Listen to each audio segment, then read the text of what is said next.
Greetings in the name of Yahweh. It's Brother Arnold again. I want to make a short video, but I want to show you this piece of paper.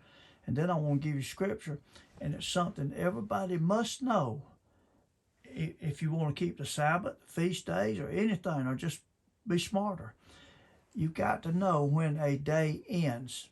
If you do not know that, you'll stop your Sabbath and begin another day and go back to work and break the whole Sabbath. If you break 30 minutes of Sabbath, you broke it all. Let me show you what happens. Here's a word picture that Moses drew with words. He said, in the beginning, Yahweh created heaven and earth, and the earth was without form and darkness on the face of deep. In other words, it was dark all the way around the earth. Now, what come out of darkness? Same thing that comes out of darkness now, light. Well, guess what? It's morning light. Morning light comes, and it's called dawn, and it's approximately 30 minutes. Let's say for easy figuring, 30 minutes. Well, the light that he called day begins at dawn, after the darkness, and listen, here's the catch. It goes all the way through darkness. In other words, that evening dusk, darkness, goes with the morning dawn light. That's 12 hours of that. And it's 12 hours of darkness. Makes 24 hours in the whole day. Now, when it said the evening, here's the catch. Then it's dark again. Notice it's dark again after the evening darkness. Dusk. You got darkness again. That's when the light ends. It begins, right there you see it, begins at dawn. And that's light that he called day. It goes all the way through the evening dusk light, goes all the way through it, and it's dark again. A new day begins, just like the first one in creation. Notice the first one in creation began at dark. Okay, there's 12 hours each. The whole broader definition of day is 24 hours. The narrow definition of day is 12 hours. It's light, all the way through light to dark again. Now, having said that, I'm going to move this, and I'm going to give you some scriptures to prove what I'm saying, that a lot of people can't figure it out. Some say sunrise, this, that, the other, but they just talking. They don't give no proof. I'm going to give you proof of when it is so you won't break your Sabbath. Whether you keep Saturday or lunar Sabbaths, you need to know. Now, most people keeps it that way. Now look here. When the Bible speaks of morning and evening, or evening and morning, it don't matter. When it speaks of the evening and morning light, dawn light, it's what, it begins the first day. Let me say this. All of the evening, listen real careful, and this will solve everything. When he said the light, he called day, and the darkness he called night, he said the evening and the morning. Evening and the morning. Well, what does that mean, brother? It means all of the morning, when after darkness, all of the morning light, all the way through, and all of the evening light belongs with the morning light the first day. Now, if you start another day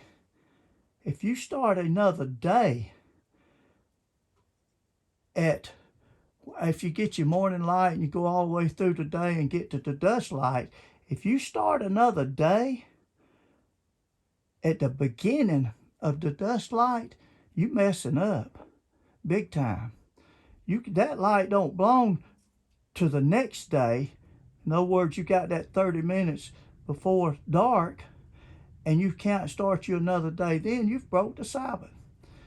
You've got to wait to the end of that dusk light to dark again to begin a new day, just like the first day in creation. That's the picture Moses drawed. Now, I want to show you some scripture and prove what I just said, which the picture's worth 1,000 words. They say, but I believe it's worth more than that in this case here.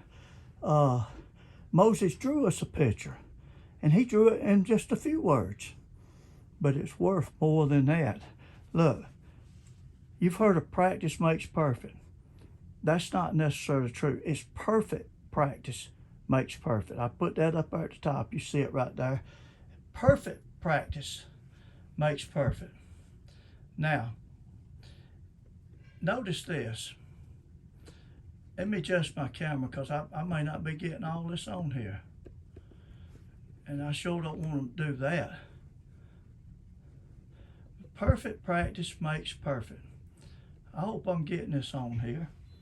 But anyhow, I'm going to put it up there. Y'all can read what you can of it. But you can practice a thing, whether it's religion or medicine or whatever. You can practice it the wrong way all you want to, but you'll never be perfect. You got to practice it the right way. Now, but he says evening first, then morning. Yes, but that don't mean in that order, but means all of both. In other words, when he said you got your darkness, then you got your morning light all the way through the evening dusk light, and then the evening and morning's first day. It's all of it. That's what he means by that. The 24-hour day begins at dark, just like the very first day in creation. If we just believe what the prophet said, the evening and the morning, all of both, were the first day, and the evening and the morning, all of both again, was the second day. We've got to believe what the prophets have spoken. Now, I don't know if we're getting all this on there, but some people wait to begin a new day at the beginning of evening twilight instead of the end of it, at which time it'd be dark again, which begins a new day, just like the one in creation that began at dark. Now, what most people don't understand is that all of the evening twilight belongs to the same day with the morning twilight. It's just the way it is. Now, here's the scripture to show you. Exodus 29, verse 38 through 39. Now, this is that. Back it back down some where you can see it. Now, this is that which thou shalt offer upon the altar, 2 lambs of the first year, day by day. Now, 2 lambs day by day, continually. The one lamb thou shalt offer in the morning, and the other lamb thou shalt offer at evening. That's talking about twilight. Now look, I noticed both of these on the same day. You don't take the second lamb over through the 12 hours of darkness and offer it the next day. That ain't what it's saying here, because both the evening and the morning belongs to the same day, or the same sunrise and sunset. You don't go over and through the darkness over to another day and keep it. You don't keep 30 minutes of evening twilight to begin a day. That ain't what the picture of Moses. Moses, I didn't put up no picture showing 30 minutes of evening light and then 12 hours of darkness. That ain't what happened at creation. You had darkness, so say 12 hours of it. Then you had light, counting the morning and evening light, 24 hours. Now notice that the first lamb of the day was offered in the morning. And both of the lambs are offered on the same day. Now, day by day said morning and evening. If it's morning and evening, that means out of the darkness, you got your morning lamb offered, and then you got your evening lamb offered. It proves that both the evening and the morning belongs to the same day, because you got 2 lambs being offered in that day. One early in the morning, follows the scripture says, and also the follow says, and then you got another lamb offered in the evening at the end of the day, twilight. But they're both on the same day, day by day. But look at here in Exodus 29:41. It says, "In the other lamb thou shalt offer at evening, and thou shalt do thereunto according to the meat offering," and so forth. Now, think about this. If you do what he says here, that word other means second. You can look it up. Here, I wrote it down here for you, which shows that both evening and morning is in the same day. Strong's definition probably means, see where it says second there, It means second. Also, or even again, either, so forth.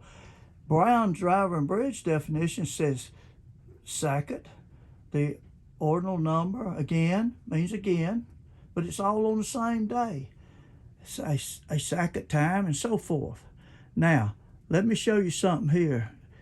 This is in Philo, chapter 36, 174. He said, but you see also that the regularly occurring daily sacrifice are divided into equal portions. One portion being the sacrifice which the priests offer in their own behalf, consisting of the finest wheat flour and so forth, and the other behalf of the whole nation, consisting of 2 lambs, which they are especially commanded to offer, for the law commands them to offer 1/2 of the sacrifices before mentioned, talking about the lambs, early in the morning, and the other half of the time of the evening twilight, in order that God may receive his proper tribute, something blessing, so forth, showed upon all men during the night. All right. You see also, 2 Chronicles 2:4, it says, behold, I build a house unto Yahweh. But first, before I go here, you notice that the 2 lambs is offered on the same day. Catch that. One in the morning, which would be the morning twilight, and one in the evening twilight. But that evening and morning lamb sacrifice belongs to that same day. You don't carry that lamb over through the 12 hours of darkness to the next day, no more, because a new day begins at dark, just like in creation. Now, he says, behold, I build an house to the name Yahweh, my God, to dedicate it to him, and to burn before him sweet incense, and for the continual showbread, and for the burnt offerings morning and evening. See, this is a continual thing, just like Philo said, on the Sabbaths and on the new moons and solemn feast days, so forth. It's an ordinance forever to Israel.